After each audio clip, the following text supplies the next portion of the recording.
প্রথম আলোড়ন ঐতিহাসিক অক্সফোর্ড বিতর্ক। চার্লস ডারউইনের বিখ্যাত গ্রন্থ অরিজিন অব স্পেসিসের প্রথম সংস্করণ 1250 কপি প্রকাশিত হবার পরপরই বিক্রি হয়ে যায়। এই গ্রন্থটি যে তত্ত্বের অবতারণা করেছিল তা নিয়ে ইংল্যান্ডে প্রথম ব্যাপক আলোড়ন সৃষ্টি হয়। বইটি প্রকাশিত হবার 7 মাস পরে ব্রিটিশ অ্যাসোসিয়েশন 1860 সালের জুন মাসে অক্সফোর্ডে তাদের সম্মেলনের সময় এই বিষয়ের উপর একটি পর্যালোচনা সভার আয়োজন করে। এই পর্যালোচনা সভাটি পরিণত হয় এক চাঞ্চল্যকর, উত্তপ্ত ও উত্তেজনাপূর্ণ বিতর্কে, এবং এই বিতর্কই পরবর্তীতে ঐতিহাসিক অক্সফোর্ড বিতর্ক হিসেবে পরিচিতি লাভ করে।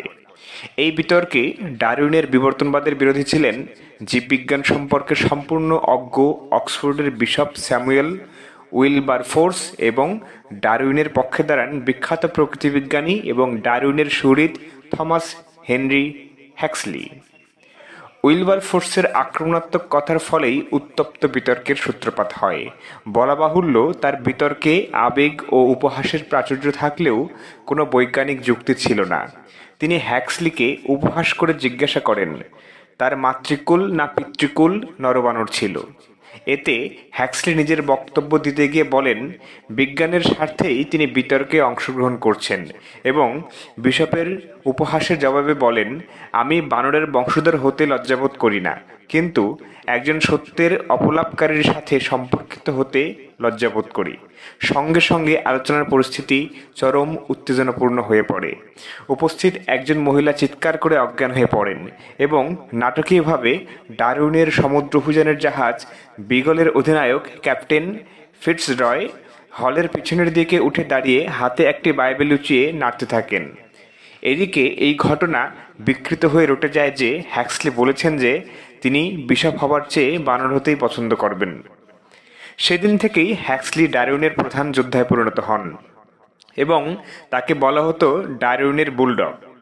এই বিতর্কে হ্যাক্সলি বিশপকে পাল্টা উপহাসে নাস্তানুবাদ করলেও এই বিতর্ক সাধারণ মানুষের মনে জৈব বিবর্তনবাদ সম্পর্কে কোনো স্পষ্ট ধারণা বা বিবর্তনবাদের প্রতি কোনো যৌক্তিক সমর্থন সৃষ্টি করতে পারেনি।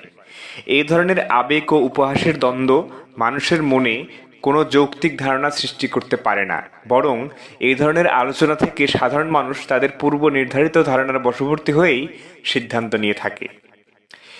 এই বিতর্কের প্রতিক্রিয়া থেকে অনুমান করা যায় যে ঊনবিংশ শতাব্দীতে অধিকাংশ মানুষই মানসিকভাবে এই তত্ত্ব গ্রহণ করার জন্য প্রস্তুত ছিলেন। অধিকাংশ বিজ্ঞানী ও শিক্ষিত ব্যক্তিরাও এরকম একটি তত্ত্বকে মেনে নিতে পারেননি। এর কারণ দুটি।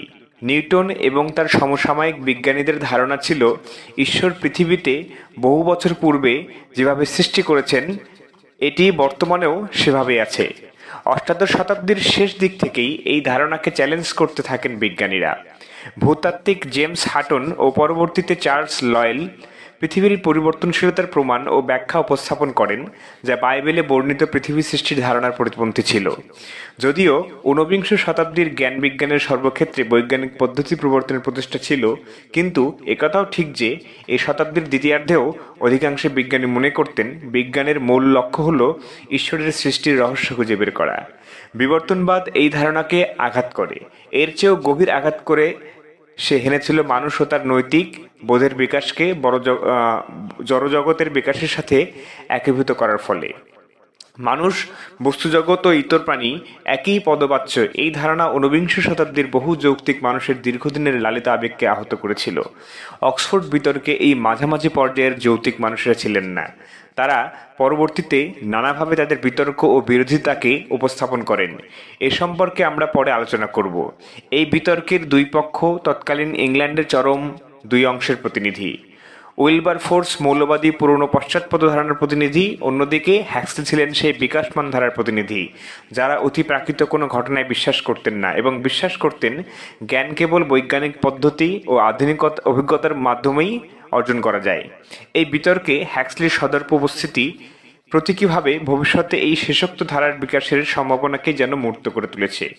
অক্সফোর্ড বিতর্ক সম্পর্কে হ্যাক্সলি তার বন্ধু বিজ্ঞানী জোসেফ প্রিস্টলিকে লেখেন, কিছু লোক আছে যাদের কাছে মানুষের মনে বদ্ধমূল পুরনো ভ্রান্ত ধারণাকে উপড়ে ফেলার সন্তুষ্টি নতুন সত্য আবিষ্কার করার মতোই গুরুত্বপূর্ণ, এবং যারা শুধুমাত্র জ্ঞানের বিকাশ ঘটানোর চেয়ে চিন্তার স্বাধীনতা অর্জন অনেক বেশি গুরুত্বপূর্ণ বলে মনে করেন।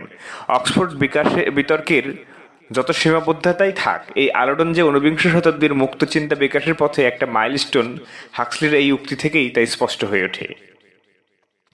আদমের নাভি ও নূহ এর প্লাবন এবং সৃষ্টিতত্ত্বের পক্ষে দুই প্রকৃতিবিজ্ঞানী।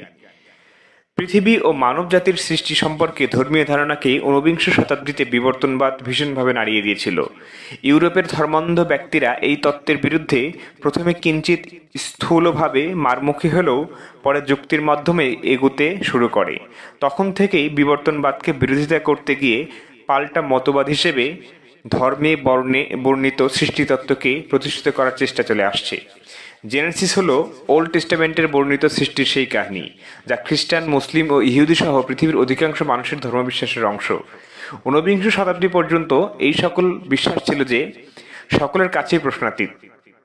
কিন্তু এই শতাব্দীতে জ্ঞান বিজ্ঞানের উন্নতির ফলে এসব বিশ্বাস সম্পর্কে নানা প্রশ্ন দেখা দেয়। তখন এর পক্ষে যুক্তি প্রদান এবং একে বৈজ্ঞানিক প্রমাণ করার বহু ধরনের চেষ্টা শুরু হয়। এসব চেষ্টা গুরুত্বপূর্ণ হয়ে ওঠে যখন প্রকৃতিবিজ্ঞানী ও ভূতত্ত্ববিদরা ধর্মগ্রন্থকে সঠিক প্রমাণ করার জন্য বই লিখতে থাকেন। সৃষ্টিতত্ত্বে বলা হয়েছে খ্রিস্টপূর্ব 4000 বছর আগে ঈশ্বর 6 দিনে পৃথিবী সৃষ্টি করেছেন। প্রথম মানব আদম ও হাওয়া মাতৃগর্ভে জন্মাননি, তাদের স্বর্গ থেকে সৃষ্টি করে মর্তে পাঠানো হয়েছে। ঊনবিংশ শতাব্দীতে বিজ্ঞানের বিভিন্ন আবিষ্কারের ফলে সৃষ্টিতত্ত্বের এসব বিষয় নিয়ে অনেক প্রশ্নের অবতারণ হলো। যেমন, ঈশ্বর যদি সব প্রাণী সৃষ্টি করে মর্তে পাঠাবেন, তাহলে পৃথিবীতে প্রাচীনকালের বিভিন্ন জীবের যেসব ফসিল পাওয়া গেছে, যারা অধিকাংশই এখন লুপ্ত, সেগুলো কিসের আলামত? ফিলিপ গোস নামে ঊনবিংশ শতাব্দীর এক প্রকৃতিবিদ চার্লস ডারউইনের সাথে পাখি, কীট এবং সামুদ্রিক প্রাণী সম্পর্কে অনেক বৈজ্ঞানিক তথ্য সমৃদ্ধ চিঠিপত্র আদান প্রদান করেছিলেন। 1857 সালে গোস ওমফেলাস, গ্রিক ভাষায় নাভি নামে সৃষ্টিতত্ত্বের পক্ষে এক গ্রন্থ প্রকাশ করেন। এই বইয়ে তিনি দাবি করেন আদমের নাভির মতো এই ফসিলগুলো হচ্ছে এক ধরনের প্রাকৃতিক জন্মের নিদর্শন, যা কখনো ঘটেনি। স্তন্যপায়ী প্রাণীর বাচ্চা যখন মায়ের গর্ভে বড় হয়, তখন নাভি থেকে সম্প্রসারিত আম্বিলিক্যাল কর্ড দিয়ে তার দেহ প্লাসেন্টা বা অমরার সাথে যুক্ত থাকে। জেনেসিস অনুযায়ী আদম মাতৃগর্ভে ছিল না, কিন্তু তার শরীরে নাভি ছিল, যা কোনো কিছুর নিদর্শন নয়। ফিলিপ গোসের মতে পৃথিবীর এসব ব্যাপক সংখ্যক ফসিল তাদের নাভির মতোই গুরুত্বহীন। অর্থাৎ গোস যা বলতে চান সংক্ষেপে তা হচ্ছে, ঈশ্বর ভূতাত্ত্বিকদেরকে বোকা বানানোর জন্য এসব ফসিল পুঁতে রেখেছেন। একজন প্রকৃতিবিদ হয়েও ফিলিপ গোস যে মাত্রার কাণ্ডজ্ঞানহীনতা দেখিয়েছিলেন, তাকে পরবর্তীকালেও কেউ অতিক্রম করতে পারেননি। গোসের এই মতামত সৃষ্টিতত্ত্বে বিশ্বাসী এবং ধর্মযাজক সহ সকল যৌক্তিক মানুষকে বিস্মিত ও বিহ্বল করেছিল।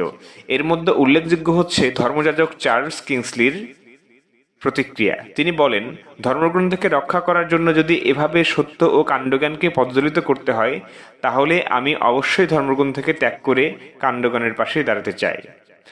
অনেক যৌক্তিক ধর্মযাজকও বিবর্তনবাদের এই মূঢ় বিরোধিতা মেনে নিতে পারেননি। ফিলিপ গোসের বই প্রকাশের প্রায় 150 বছর পরেও এ ধরনের যুক্তির অবতারণা করে বিবর্তনবাদের বিরোধিতার নিদর্শন কম নয়, আমাদের আশেপাশেই রয়েছে। তবে এই সব বিতর্ক কোনো প্রকৃতি বিজ্ঞানের রচনা নয়, এটাই কিছুটা স্বস্তিকর। নূহ এর প্লাবন নিয়েও এর ধরনের বিতর্ক সৃষ্টি হয়। ঊনবিংশ শতাব্দীতে যখন মানুষের আবিষ্কৃত প্রজাতির সংখ্যা বাড়তে থাকলো এবং 1000 জাতের স্তন্যপায়ী, 6000 জাতের পাখি এবং 1500 জাতের সরীসৃপ, উভচর এবং অসংখ্য পোকামাকড়ের প্রজাতি আবিষ্কৃত হলো, তখন প্রশ্ন দেখা দিল, এতগুলো জাতের একজোড়া করে প্রাণী কি করে 300 কিউবিট লম্বা এবং 500 কিউবিট চওড়া জাহাজে 6 সপ্তাহের খাবার সহ স্থান পেল? এছাড়া হাজার হাজার উদ্ভিদ প্রজাতি তো রয়েছেই। ইংল্যান্ডের ক্রিস্টাল প্যালেসের যে জুওলজিক্যাল গার্ডেন রয়েছে, তার 7 ভাগের 1 ভাগ স্থান ছিল নূহ এর জাহাজে। জীববিজ্ঞান সম্পর্কে পড়াশোনা না থাকলেও যে কোনো কাণ্ডজ্ঞান সম্পন্ন মানুষ বুঝতে পারবেন, ওই জাহাজে সকল প্রজাতিকে স্থান দেওয়া ছিল অসম্ভব ব্যাপার। ঊনবিংশ শতাব্দীতে এই নিয়ে ধর্মের মধ্যেই অনেক বিতর্ক হয়। তবে 1850-এর দশকের মধ্যেই অধিকাংশ বাস্তববাদী চিন্তাবিদগণ একমত হন যে নূহ এর প্লাবন পৃথিবীব্যাপী কোনো ঘটনা ছিল না। ঊনবিংশ শতাব্দীতে অন্য এক পেশাদার ভূতত্ত্ববিদ শক্ত হাতে ধর্মীয় সৃষ্টিতত্ত্বের পক্ষে এবং বিবর্তনবাদের বিপক্ষে কলমযুদ্ধ শুরু করেন। তার নাম হাগ মিলার। মিলার ভূতত্ত্বের গবেষণায় ছিলেন পরিশ্রমী এবং 1841 সালে the old red sandstone, 1849 সালে ফুটপ্রিন্টস অফ ক্রিয়েটর এবং 1868 সালে টেস্টিমনি অফ রকস নামে তার 3টি বই প্রকাশিত হয়। ওই শতাব্দীতে প্রকৃতিবিজ্ঞান ও ভূতত্ত্ব যেভাবে বিভিন্ন নতুন নতুন আবিষ্কারের মাধ্যমে অগ্রসর হচ্ছিল, তা ধর্মীয় বিভিন্ন ধারণার প্রতি হুমকি হয়ে দাঁড়িয়েছিল। যতদিন যাচ্ছিল পাথরের ইতিহাসে পৃথিবীর বয়স বেড়ে যাচ্ছিল এবং সৃষ্টিতত্ত্বের উল্লেখিত বয়সের সাথে তার সঙ্গতিও থাকছিল না। যদিও এই শতাব্দীর অধিকাংশ ভূতত্ত্ববিদ ধর্মের অনুসারী ছিলেন এবং তাদের অনেকে সাধারণ মানুষকে এই বলে অভয় দিয়েছেন যে পাথরের রেকর্ড এবং ঈশ্বরের কথার মধ্যে কোনো গড়মিল হবে না, কিন্তু তাদের নিজেদের মধ্যে পাথরের স্তরসমূহের ব্যাখ্যা নিয়ে জোর বিতর্ক ছিল। অনেক ধর্মযাজক এই সময় ভূতত্ত্বকে এড়িয়ে চলার উপদেশ দিতেন। এমন একটা পরিস্থিতিতে হাগ মিলার তার বইয়ের মাধ্যমে দুটো ব্যাপার প্রতিষ্ঠা করতে চেয়েছিলেন। প্রথমত, ভূতত্ত্বের তথ্যাবলী ধর্মবিরোধী নয়। দ্বিতীয়ত, বিবর্তন সম্পর্কিত তত্ত্বগুলো বিজ্ঞানসম্মত নয়, কিন্তু ভূতত্ত্বের প্রতি নিবেদিত থাকায় তার নিজের অবস্থানও টলে যায়। তার প্রথম দিকের বই দুটিতে তিনি বলেন এটা সম্ভব যে পৃথিবী 24 ঘন্টায় দিন হিসেবে 6 দিনের সৃষ্টি হয়েছে এবং এর বয়স 6000 বছরের মতো। কিন্তু ভূতত্ত্বের গবেষণায় সততার সাথে থেকে লেগে থাকার ফলে তিনি বুঝতে পারেন পৃথিবীর বয়স আরও বহুগুণ বেশি এবং পাথরের স্তরগুলো এত অল্প সময়ে সৃষ্টি হতে পারে না। তাই তার সর্বশেষ কাজ পাথরের সাক্ষ্য গ্রন্থে তিনি বলতে বাধ্য হন বাইবেলে উল্লেখিত দিন কোটি বছরব্যাপীও হতে পারে। শেষ বইটি প্রকাশের অনেক আগেই মিলারের মস্তিষ্ক বিকৃতি দেখা দেয় এবং 1856 সালে তিনি আত্মহত্যা করেন। জনগণের মধ্যে এমন ধারণার সৃষ্টি হয়েছিল যে ফসিলের সাথে ধর্মগ্রন্থকে মেলাতে গিয়েই মিলার তার চিন্তাশক্তি ও মানসিক ভারসাম্য হারিয়ে ফেলেন এবং অনেকে তখন ভূতত্ত্ব চর্চাকেও ভীতির চোখে দেখতে থাকেন। বিবর্তনবাদের বিরুদ্ধে মিলারের যুক্তি ও প্রমাণ চার্লস ডারউইনের অরিজিন অফ স্পেসিসে উপস্থাপিত বিশাল তথ্য প্রমাণের তুলনায় ছিল অত্যন্ত অপ্রতুল ও দুর্বল। 19বিংশ শতাব্দীতে বেশ সাড়া জাগালেও হাগ মিলারের বইগুলো এখন কেবল ইতিহাসের অংশ। ফিলিপ গোস ও হাগ মিলারের পরেও ধর্মীয় দৃষ্টিকোণ থেকে বিবর্তনবাদের বহু প্রতিবাদ হয়েছে, কিন্তু আর কোনো প্রকৃতিবিদ, জীববিজ্ঞানী বা ভূতাত্ত্বিক বিবর্তন বিরোধী ধর্মীয় ধারণা প্রতিষ্ঠার জন্য এমন সক্রিয় হয়ে ওঠেনি। বিবর্তনবাদের খড়গ এবং 2 শতাব্দীর 2 সাহিত্যিকের আহুতি হৃদয়। ভিক্টোরিয়া যুগের বিখ্যাত ইংরেজি উপন্যাসিক, বিতার্কিক ও কবি স্যামুয়েল বাটলার চার্লস ডারউইনের মতবাদকে চ্যালেঞ্জ করে বেশ কয়েকটি বই লেখেন। সেগুলো যথাক্রমে life and habit, unconscious memory, evaluation old and new, luck or cunning. Butler একসময় চার্লস ডারউইনের ভক্ত ছিলেন, তাদের নিয়মিত যোগাযোগও ছিল, কিন্তু ধীরে ধীরে তিনি ডারউইন বিরোধী হয়ে ওঠেন। বাটলার যেমন বিবর্তনের বিরোধী ছিলেন, তেমনি তিনি ধর্মীয় অর্থাৎ চার্চের মতেরও বিরোধী ছিলেন। বাটলার মূলত ডারউইনের প্রাকৃতিক নির্বাচনের তত্ত্বকে আক্রমণ করেন। প্রাকৃতিক নির্বাচনে যেভাবে বলা হয়েছে যে জীবের অর্জিত বৈশিষ্ট্যাবলী সন্তানের মধ্যে সঞ্চারিত হয় না, তা বাটলার মানতে পারেননি।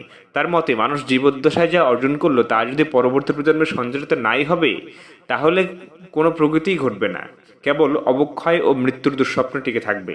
বাটলার ডারউইনের তত্ত্বে ভীষণভাবে আহত, বিপন্ন, হতাশাগ্রস্ত হয়ে পড়েছিলেন। বাটলারের এই অবস্থানকে খুব মনোযোগ দিয়ে খেয়াল করলে আমরা বুঝতে পারব যে তিনি মানুষের অভিজ্ঞতা অর্জন, প্রগতি প্রভৃতি বিষয়গুলোকে কেবল জৈব প্রপঞ্চ হিসেবে বিবেচনা করে এক ধরনের সরলীকরণ করেছেন এবং মানুষের অগ্রগতির ক্ষেত্রে সামাজিক ও সাংস্কৃতিক উত্তরাধিকারের বিষয়টিকে বিবেচনার মধ্যে আনেননি, বরং জৈব বংশগতিকে এই প্রজন্ম থেকে প্রজন্মান্তরে মানুষের অভিজ্ঞতা সঞ্চারের একমাত্র পথ বলে বিবেচনা করেছেন। তার ক্ষোভ এমন পর্যায়ে গিয়েছিল যে তিনি ডারউইনের ব্যক্তিগত চরিত্রকে পর্যন্ত আক্রমণ করেছিলেন। বাটলারের এই ক্ষোভ ও অসঙ্গত ব্যবহার ও উক্তি ছিল কিছুটা আপত্তিকর। বিখ্যাত আইরিশ নাট্যকার ও দার্শনিক জর্জ বার্নার্ড শো অবশ্য বাটলারের এই অসঙ্গত আচরণের কিছু যৌক্তিক কারণ ছিল বলে বর্ণনা করেছেন। তার বিবর্তনমূলক নাটক ব্যাক টু মেথুসালা বইয়ের ভূমিকায় তিনি লিখেছেন, বাটলারের বদ্ধমূল ধারণা হয়েছিল যে ডারউইন এই জগৎ থেকে মন বা হৃদয়কে বাতিল করে দিয়েছেন। তিনি এটাও মনে করতেন এমন কাজ যে করতে পারে সে মনুষ্য পদবাচ্য নয়। বার্নার্ড শ বাটলারের সাথে অনেক ব্যাপারে একমত ছিলেন এবং এ সম্পর্কে তিনি আরও লেখেন, জীবন ও আশাকে দুঃখ ও হতাশা থেকে পৃথক করে যে সাগর ডারউইনবাদ তাকে উড়িয়ে দিয়েছিল, পৃথিবী কোনো পরিকল্পনা উদ্দেশ্য, দক্ষতা কিংবা বুদ্ধিবৃত্তি ছাড়া চলতে পারে, এই ধারণা আমাদের বুদ্ধিবৃত্তিকে কলুষিত করেছিল। এখানে আরো দুটি প্রশ্ন উঠেছে, দুটি গুরুত্বপূর্ণ দার্শনিক প্রশ্ন। প্রথমত, জীবের বিবর্তনের কথা বলা আর মনকে অস্বীকার করা এক কিনা। বাটলার এবং বার্নার্ড শ এর দার্শনিক মত অনুযায়ী মন হলো বস্তু নিরপেক্ষ এবং অতিপ্রাকৃত কোনো বিষয়। প্রজাতির উৎপত্তি বা জীবের বিবর্তন প্রকৃতিতে কোনো পরিকল্পনার দ্বারা হয়নি, একথা বলা তাদের কাছে মনকে অস্বীকার করার নামান্তর ছিল। আধুনিক বিজ্ঞানের ধারণা অনুযায়ী অবশ্য মনকে মস্তিষ্কের কার্যকলাপ বলে চিহ্নিত করা হয়েছে, যাকে বস্তুগতভাবেই ব্যাখ্যা করা যায়। বাটলার ও বার্নার্ড শ এর সাথে বিবর্তনবাদের দ্বন্দ্ব প্রকৃতপক্ষে বস্তুবাদ ও ভাববাদের সেই চিরন্তন দ্বন্দ্ব। যদিও ডারউইন তার বিবর্তনবাদের তত্ত্ব উপস্থাপন করতে গিয়ে কোথাও কোনো দার্শনিক সিদ্ধান্ত বা মন্তব্য প্রকাশ করেননি, কিন্তু সত্যকে দেখবার ও বিচার করার ক্ষেত্রে তার যে পদ্ধতি ছিল বস্তুবাদী ও ইন্দ্রিয়ের কার্য প্রমাণাদির ভিত্তিতেই তার সকল সিদ্ধান্ত গৃহীত হয়েছে।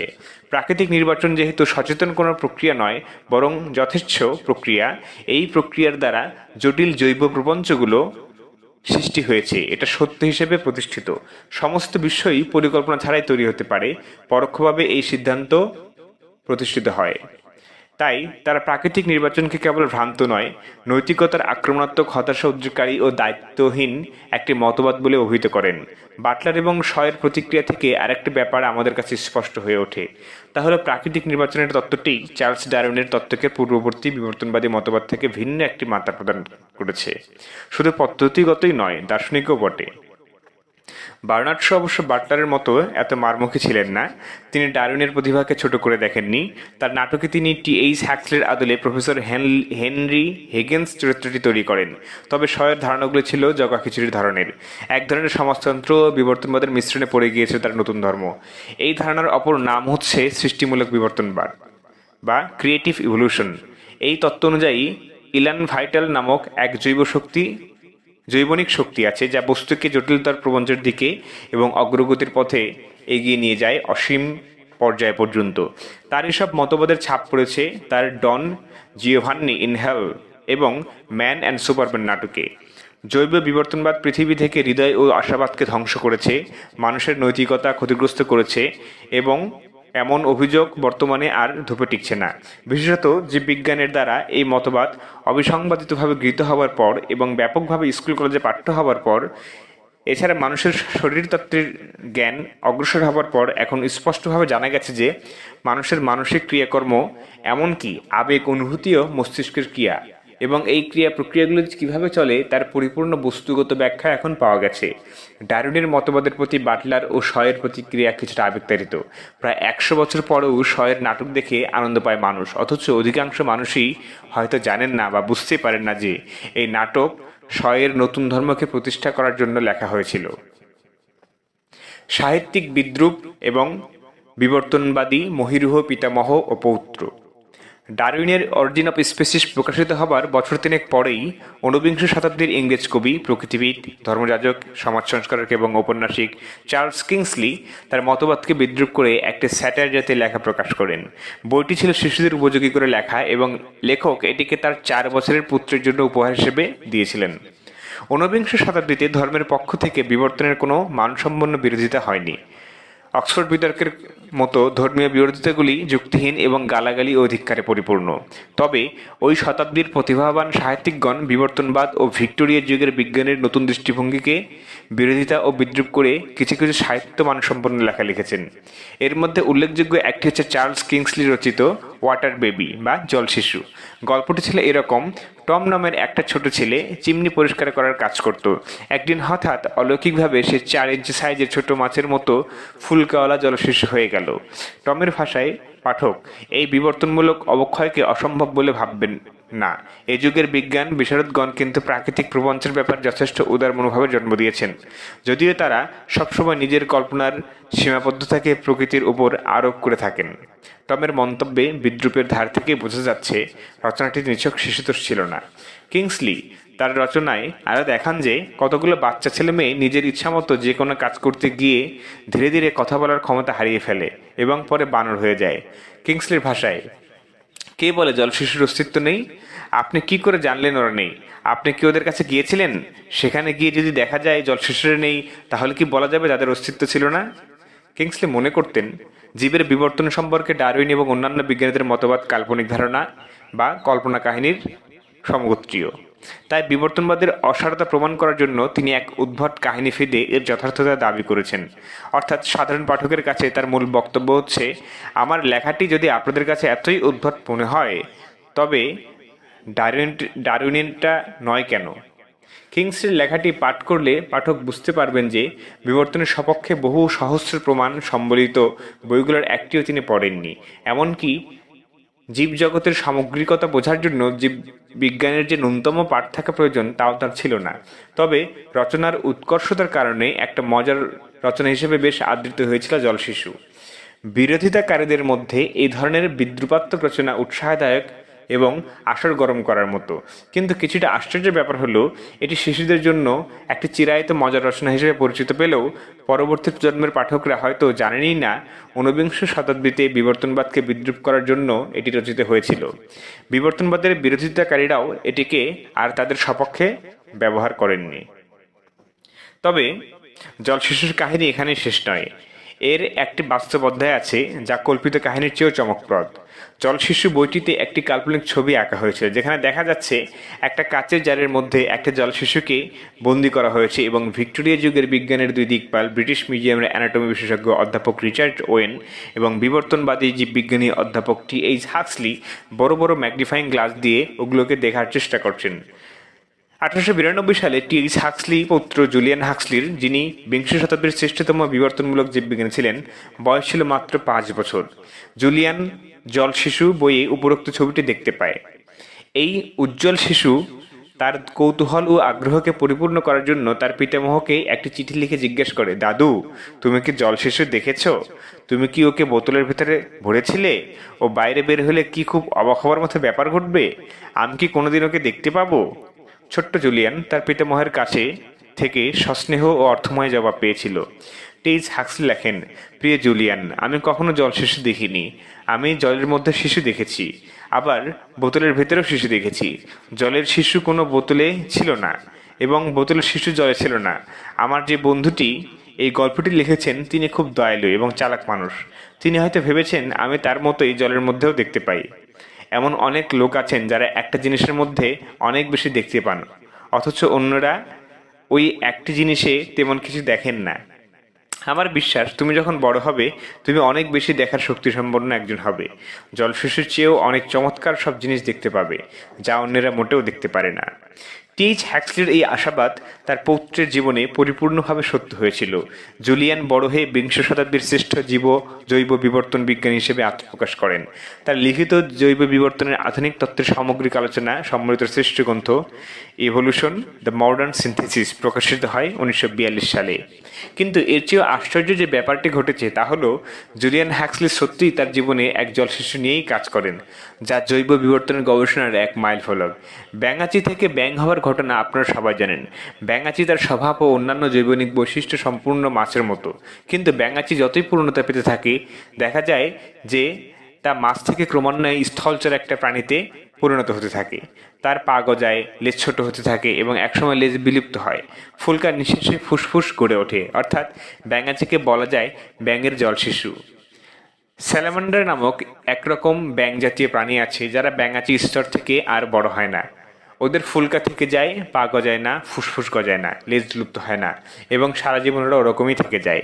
স্যালামান্ডারদের নিয়ে গবেষণা করতে গিয়ে জুলিয়ান হাক্সলি এদের থাইরক্সিন হরমোন খাওয়ান। এর ফলে এদের শৈশব অবস্থা ঘুরতে থাকে, অর্থাৎ দেখা যায় স্যালামান্ডারদের পা গজাচ্ছে, ফুলকা নিঃশেষ হচ্ছে এবং লেজ লুপ্ত হচ্ছে, ফলে তারা আর জলশিশু থাকছে না। জুলিয়ান নিঃসন্দেহে সাধারণ মানুষের চেয়ে অনেক বেশি দেখতে পেয়েছিলেন। এই গবেষণা থেকে তিনি এও প্রমাণ করেন যে বিকাশের একটি স্তরে একটি মাত্র হরমোন একটি প্রাণীদেহের গঠনে গুরুত্বপূর্ণ অনেক পরিবর্তন ঘটাতে পারে। কোনো একটা জিনের একটি প্রোটিন সিকোয়েন্সের সামান্য পরিবর্তনের ফলশ্রুতিতে এই ঘটনা ঘটা সম্ভব।